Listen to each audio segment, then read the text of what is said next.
यहाँ पर राजस्थान संकट पर सुप्रीम कोर्ट से आज बड़ी खबर आई। हाई कोर्ट के फैसले पर रोक लगाने से सुप्रीम कोर्ट ने इनकार कर दिया।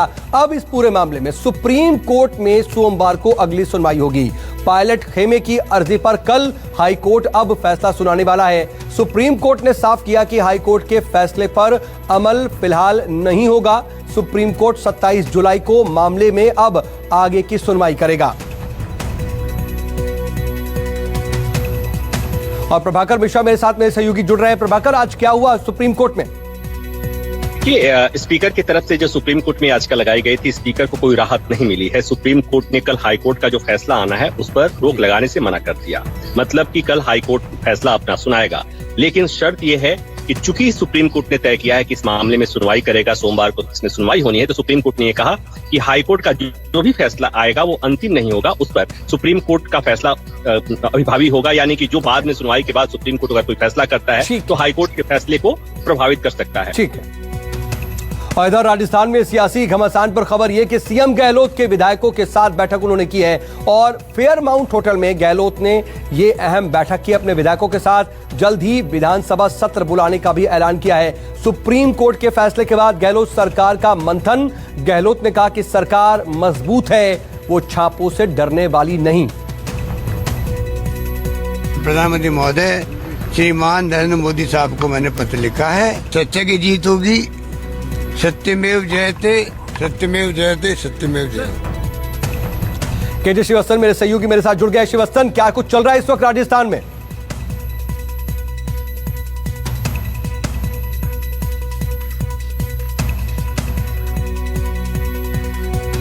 सुबह से फेयरमाउंट होटल थे और वहाँ पर अपने विधायकों से बातचीत भी की, किस तरह से आगे बढ़ा जाए, किस तरह से डेडलॉक खत्म किया जाए, क्योंकि बहुत सारे सरकार को काम करने हैं अभी राजस्थान की जनता कोरोना के लिए, विकास से जुड़ी योजनाओं के लिए। ऐसे में जब अभी कुछ देर पहले ही अशोक गहलोत ने मीडिया से बातचीत की और उस दौरान उन्होंने साफ तौर पर कह दिया कि वे विधानसभा का सत्र बुलाएंगे, क्योंकि अशोक गहलोत अच्छी तरह से जानते हैं कि ये जो 19 बागी विधायक है वे कहाँ हैं इस वक्त पता नहीं चला, लेकिन विधानसभा का सत्र बुलाएंगे, व्हिप जारी होगा तो उन्हें आना ही पड़ेगा। तो ऐसे में वे अपना शक्ति भी देखना चाहते हैं कि उनके साथ कितने विधायक हैं जो कि उनकी सरकार को समर्थन कर सकते हैं, और इसीलिए ओके। इधर राजस्थान के रण के बीच केंद्रीय मंत्री गजेंद्र सिंह शेखावत की मुश्किल बढ़ सकती है, क्योंकि संजीवनी क्रेडिट सोसाइटी घोटाले में एसओजी गजेंद्र सिंह शेखावत के खिलाफ जांच करेगी। जयपुर की एक कोर्ट ने गजेंद्र सिंह शेखावत के खिलाफ जांच के आदेश दिए हैं। ये बड़ी खबर।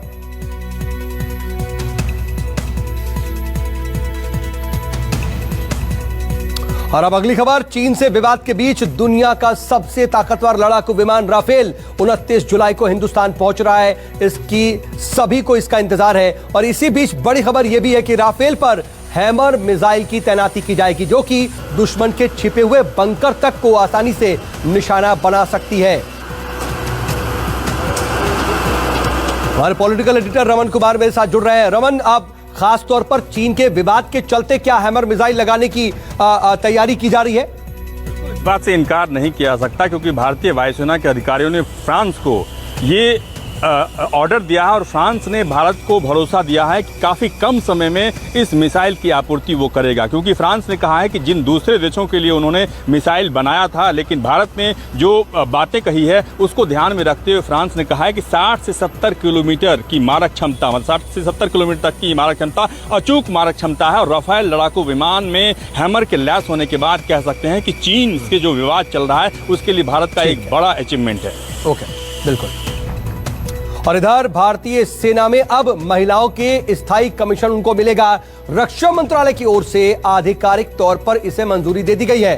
सरकार की ओर से जारी किए गए स्वीकृति पत्र के बाद अब सेना में विभिन्न शीर्ष पदों पर महिलाओं की तैनाती हो पाएगी। और अब army, air defence, signal engineer, army aviation, electronics, mechanical engineering, army service corps, army ordinance corps और इंटेलिजेंस कॉर्प्स में भी स्थायी कमीशन मिल पाएगा। इधर भारत चीन सीमा विवाद पर truth with Rahul Gandhi series का तीसरा वीडियो सामने आया है। चीन को लेकर राहुल गांधी ने मोदी सरकार को नसीहत दी है। इस वीडियो में राहुल गांधी ने कहा है कि चीन के साथ मजबूती से निपटना होगा। अगर चीन ने कमजोरी पकड़ी तो गड़बड़ है। राहुल गांधी ने कहा कि चीन से निपटने के लिए कोई रूपरेखा नहीं है। प्रधानमंत्री नरेंद्र मोदी सिर्फ इमेज बिल्डिंग में लगे हुए हैं। My responsibility is to question him. My responsibility is to ask questions and put pressure on him so he does his work. His responsibility is to give the vision. It's not there. I can tell you, guaranteed it's not there, and that's why China's in there today. इधर प्रधानमंत्री नरेंद्र मोदी ने आज Manipur water supply project की आधारशिला रखी और हर घर जल के मिशन को पूरा करने में यह प्रोजेक्ट अहम योगदान निभाएगा। पीएम मोदी बोले, कोरोना काल में भी नहीं रुका है विकास, रोज दे रहे हैं 1 लाख पानी के कनेक्शन। इस मौके पर पीएम मोदी बोले कि कोरोना संकट काल में भी देश रुका नहीं है, देश थमा नहीं है, देश थका नहीं है। जब तक वैक्सीन नहीं आती, हमें मजबूती से लड़ते रहना है। देश रुका नहीं है, देश थमा नहीं है और देश थका भी नहीं। जब तक वैक्सीन नहीं आती, जहां कोरोना के खिलाफ हमें मजबूती से लड़ते रहना है। और इधर अयोध्या में राम मंदिर निर्माण के लिए की जो तारीख तय कर ली गई है, प्रधानमंत्री नरेंद्र मोदी 5 अगस्त को मंदिर की नींव रखेंगे। मुहूर्त के वक्त पर शंकराचार्य स्वरूपानंद सरस्वती महाराज ने सवाल खड़े किए हैं। इन सब के बीच बता दें कि स्वरूपानंद सरस्वती महाराज ने भूमि पूजन के तय वक्त को अशुभ घड़ी बताया है। शंकराचार्य ने मांग की है कि मंदिर निर्माण के लिए जनता की राय ली जाए। मंदिर अगर कोई भी बनाता है और सही ढंग से बनाता है तो हमें प्रसन्नता होगी, लेकिन उसके लिए उचित तिथि और उचित मुहूर्त होना चाहिए। जिस मुहूर्त में ये हो रहा है, ये अशुभ घड़ी है। और इधर अयोध्या में राम मंदिर के निर्माण की तैयारियों के बीच भूमि पूजन के शुभ मुहूर्त पर जो विवाद खड़ा हुआ है, उस पर कई संत स्वरूपानंद सरस्वती के खिलाफ हो गए हैं। अयोध्या के संत राजू दास ने स्वरूपानंद के ज्ञान पर ही सवाल खड़ा कर दिया। राजू दास ने कहा कि सही समय पर किया जा रहा है भूमि पूजन। ऐसे लोग उल्टा सीधा बयानबाजी करते हैं। हमारे आराध्य, हमारे भगवान प्रभु श्री राम, जिनका कोई मुहूर्त की जरूरत ही नहीं है। जब भगवान राम का कार्य हो तो उसमें मुहूर्त का क्या काम है। और इधर यूपी के मेरठ में मां बेटी के डबल मर्डर की गुत्थी सुलझी है और पुलिस के मुताबिक दोहरे हत्याकांड को महिला के प्रेमी ने अंजाम दिया था। मां बेटी की हत्या कर घर में ही दबा दिया था शव। लिव इन पार्टनर शमशाद ने अपना गुनाह अब कबूल कर लिया है। पुलिस के मुताबिक 2013 में ही फेसबुक से दोस्ती के बाद गाजियाबाद की रहने वाली इस महिला को अपनी बेटी के साथ वो आरोपी शमशाद के साथ रहने लगी थी। पिछले 5 साल से वो शादी का झांसा दे रहा था। शमशाद अपने बदले हुए अमित नाम से महिला के साथ रहता था। महिला को जब धर्म के बारे में पता चला तो कहासुनी हुई। शमशाद ने मां बेटी की हत्या करके बेडरूम में ही शव दबा दिया और पुलिस ने जब घर की खुदाई की तो खौफनाक वारदात का खुलासा हुआ। और इधर यूपी के बुलंदशहर में रिश्वत की रकम पर दारोगा और लोगों के बीच बहसाबहसी हुई है। बता दें कि बहसबाजी की ये तस्वीरें भी आप देख रहे हैं। दारोगा को लोगों ने घेर लिया। लोगों का आरोप है कि मारपीट के मामले में जांच कर रहे दारोगा ने 50,000 रुपए की मांग की थी।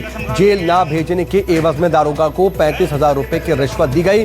15,000 ना मिलने पर दारोगा और लोगों में तू मैं हुई। पूरा मामला बुलंदशहर के शिकारपुर थाने का है। दारोगा ने पूरे आरोपों से इनकार किया है।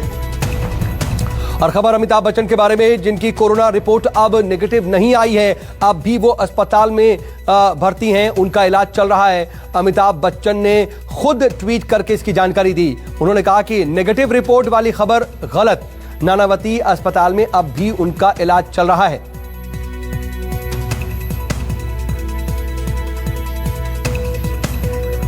दीपक दुबे मेरे सहयोगी मेरे साथ जुड़ गए हैं। दीपक, अब क्या लग रहा है, आने वाले वक्त में क्या फिर से दोबारा टेस्ट होगा कुछ दिन बाद?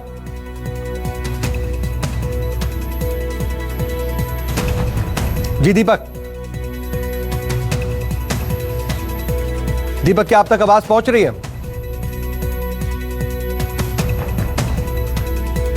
चलिए, शायद दीपक तक आवाज नहीं पहुंच रही, लेकिन अमिताभ बच्चन का इलाज नानावती अस्पताल में कोरोना का चल रहा है। इस बीच उनका जब पिछली बार टेस्ट हुआ तो वो भी नेगेटिव नहीं आया, वो भी पॉजिटिव आया। दीपक दुबे मेरे सहयोगी मेरे साथ जुड़ गए। दीपक, क्या अब आने वाले वक्त में कुछ दिन बाद फिर से दोबारा टेस्ट होगा?